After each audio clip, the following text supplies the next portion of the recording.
কে আপনি? জানি না। আমি আপনার কথা শুনবো কেন? আমি বলছি তাই শুনতে হবে। তুমি রাত জাগো? জি, প্রতিটি রাতই জাগা হয়। আজকে রাত থেকে ভালো ছেলের মতো তাড়াতাড়ি ঘুমিয়ে পড়বা। বললেই হলো। জি, বললেই হবে। মুখের ওপর কথা বলবা, একদম মেরে সোজা বানিয়ে ফেলবো। এত অগোছালো কেন তুমি?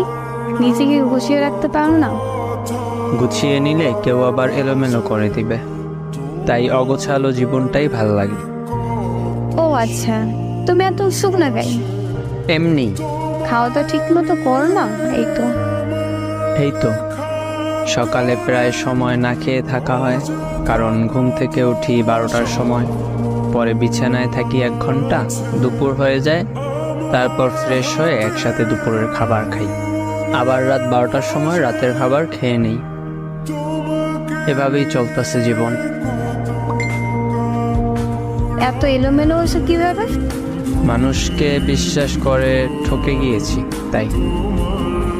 ও আচ্ছা, মানুষটা ভুল ছিল তাই ঠকে গেছো?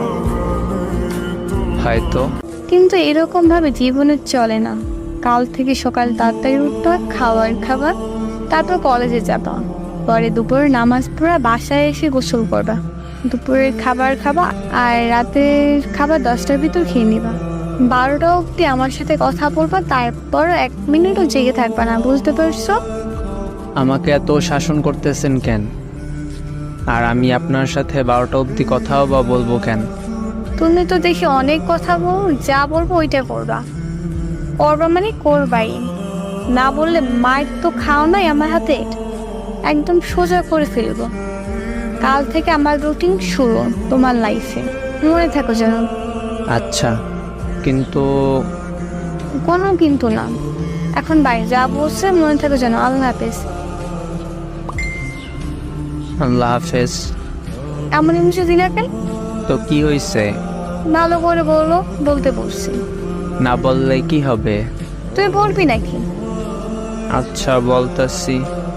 বল। আল্লাহ হাফেজ। ঠিক আছে।